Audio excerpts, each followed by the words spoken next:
친형을 정신병원에 강제 입원시켰다. 이런 의혹. 이게 지금 다시 수면 위로 떠오르고 있습니다. 일각에서는 이 이슈를 다시 소환한 게 사실상 민주당 아니냐. 왜 논란을 스스로 키우느냐. 이런 지적까지 나오고 있습니다. 네, 저희도 이제 앞서 한 차례 전해드렸던 것처럼 이 검사 출신 변호사죠. 김웅천 국민의힘 의원이 이 윤석열 대통령 탄핵 심판 국면에서 이재명 대표가 국정 안정화를 내세워서 국정 안정 협의체를 제안을 하니까 이 대표가 대통령 행세를 시작했다라고 이제 비판을 했는데요. 그러면서 이제 김 전 의원이 이 대표는 자신의 친형도 정신병원에 감금시킨 자라면서 대권을 잡으면 반대의 보복을 넘어서 학살할 것이다라고 어떻게 보면 좀 다소 과격해 보이는 주장을 펼쳤습니다. 이에 민주당은 즉각 이 대표가 이게 이제 물론 허위사실 공표 관련 이제 재판이긴 하지만요. 이에 이제 민주당은 즉각 이 대표가 친형을 정신병원에 감금했다는 이 김 전 의원의 말은 사실이 아니다라고 반박을 했고요. 어제는 이 보도자료를 통해서 김 전 의원이 이 대표를 비방할 목적으로 이 허위사실을 공표했다면서 이 명예훼손 혐의로 경찰에 고발했다 이렇게 밝혔습니다. 이에 이제 김 전 의원은요, 즉각 또 SNS를 통해서 이 대표를 무고교사죄로 고소하겠다라고 맞받아치면서 이 양측의 법정 다툼이 본격화했습니다. 김 전 의원은 이 경찰을 향해서 이번 기회에 이 대표가 이 친형을 정신병원에 강제 입원시킨 게 사실인지 다시 한번 엄정히 수사에 밝혀달라 이렇게 촉구를 하면서 앵커 말씀하신 대로 해당 의혹이 다시 이 수면 위로 떠오른 상황입니다. 이 이슈는요, 이 대표가 성남시장일 때부터 제기되어 온 말 그대로 해묵은 이슈입니다. 이후에 이 대표가 경기지사, 대통령 등 각종 선거에 나설 때마다 상대편에서 문제를 제기해왔죠. 이번에는 민주당이 김웅 전 의원의 발언을 무시하지 않고 적극 대응을 하면서 다시 전면으로 떠오른 겁니다.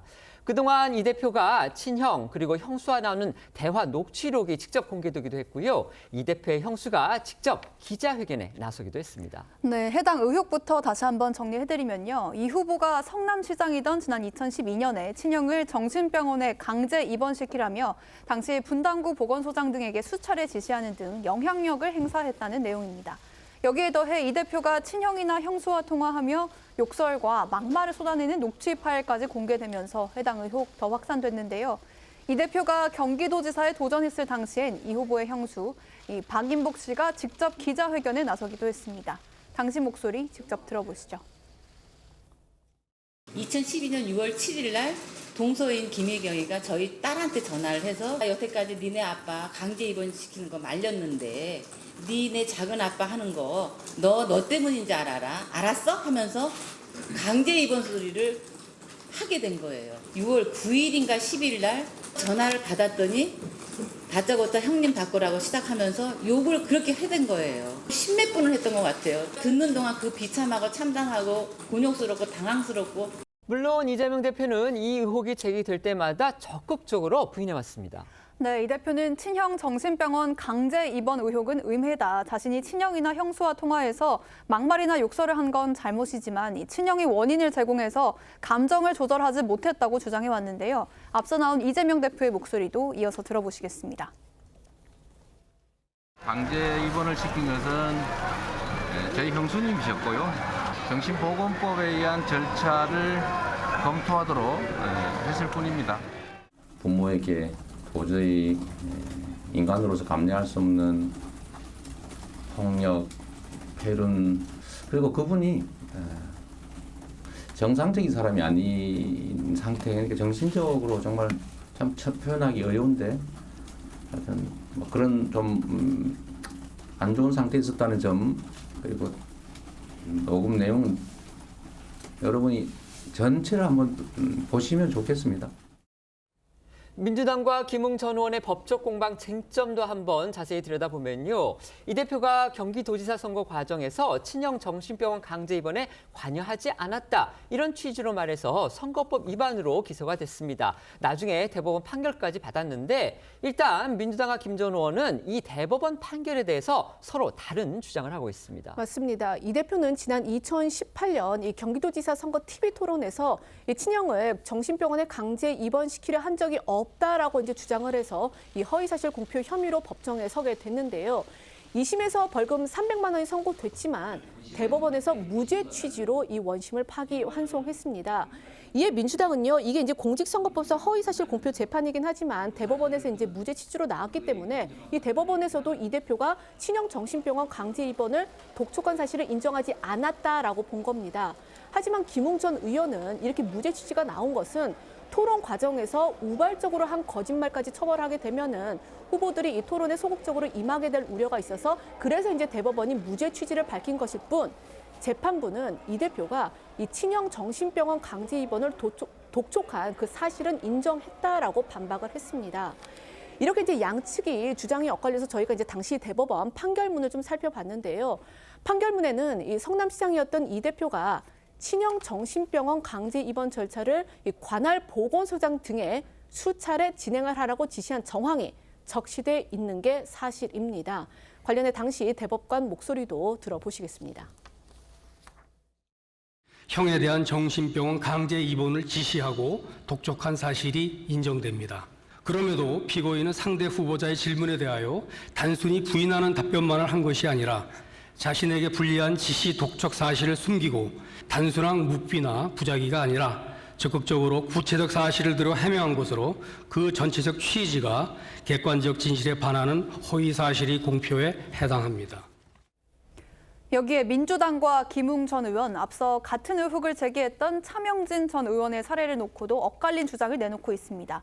앞서 차 전 의원도 이 대표가 친형을 정신병원에 강제 입원시켰다는 취지의 발언을 해서 이 대표 측이 손해배상 청구 소송을 청구했는데 1심과 2심과 대법원에서 차 전 의원이 이 대표에게 손해배상을 하라는 판결이 나왔습니다.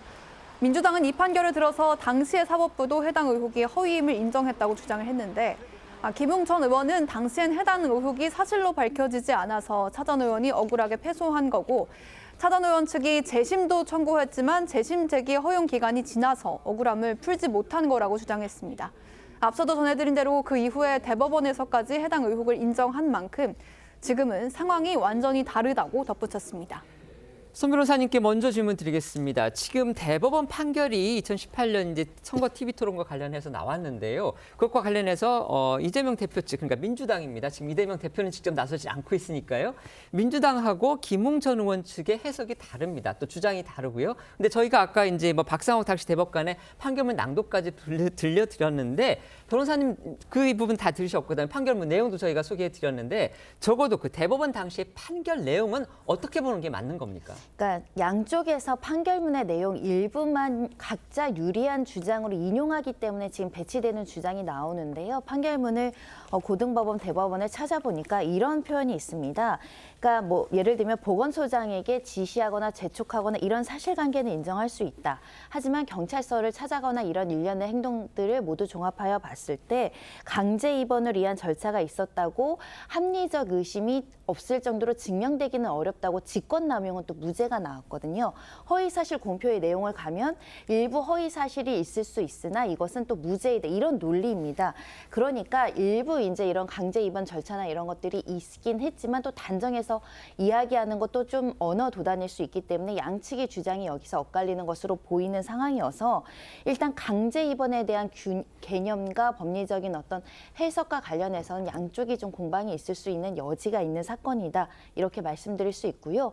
다만 이렇게 허위 사실로 이제 명예훼손을 했는지에 대한 부분을 수사를 통해서 밝히고자 한다면 이재명 대표가 고소를 하게 되면 고소인 진술을 직접 받아야 되는 문제가 그렇죠. 있거든요. 그러다 보니 민주당이 나서서 이렇게 대신 이제 고소했다라고 보입니다. 그러면 김웅 전 의원이 무고교사죄다 이렇게 해서 이재명 대표를 직접 고소를 한다고 하잖아요. 그거는 법적으로는 가능한 수단이라고 생각하십니까? 그러니까 무고교사가 인정하려면 상당히 엄격한 요소가 인정돼야 되기 때문에 또다시 여러 가지 판결문 내용상 서로의 이제 유리한 내용 등을 주장을 해서 이제 굉장히 다른 주장이 있을 가능성이 있기 때문에 이쪽에서도 이런 사실 근거로 허위 사실을 이야기한 거 아니냐. 이쪽에서는 판결문상 이렇게 직권남용은 무죄가 나오지 않았느냐. 허위 사실이라 이렇게 공방할 수 있어서 쉽게 유무죄가 판단되긴 어려운 사안입니다. 네, 이게 정치적 측면에서 본다면 이 사건 뭐 이재명 대표한테 그렇게 좋은 뭐 호재다 이렇게 보기는 어려울 것 같습니다. 그런데 왜 굳이 민주당 입장에서 이 김웅 전 의원의 발언을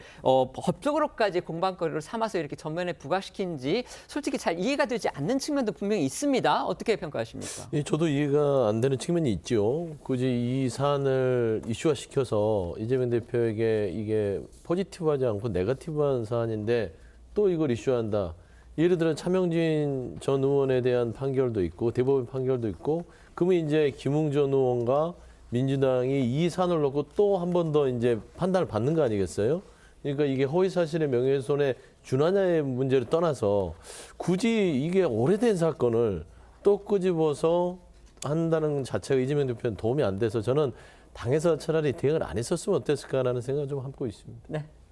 당에 아마 지금 이재명 대표는 그 조기 대선이 치러질 걸로 보고 중도 확산에 나서고 있잖아요. 중도 확산에 나서고 있는 시점에 김웅 전 의원이 이재명 대표가 만약에 정권을 잡으면은 보복을 하고 학살을 할 거다 이런 네네. 이야기를 했어요. 네네. 그러면 그것은 민주당 쪽에서는 이게 잘못 프레임이 그런 쪽으로 갈 수가 있기 때문에 이걸 조기에 차단을 하기 위해서 법적으로 대응을 하겠다고 했는데 그게 김웅 전 의원이 물러서지 않고 또다시 맞대응을 하기 시작을 했으니까 네네. 이것은 그 시한폭탄을 민주당이 좀 잘못 건드린 그 상황이 된 것 같아요. 네.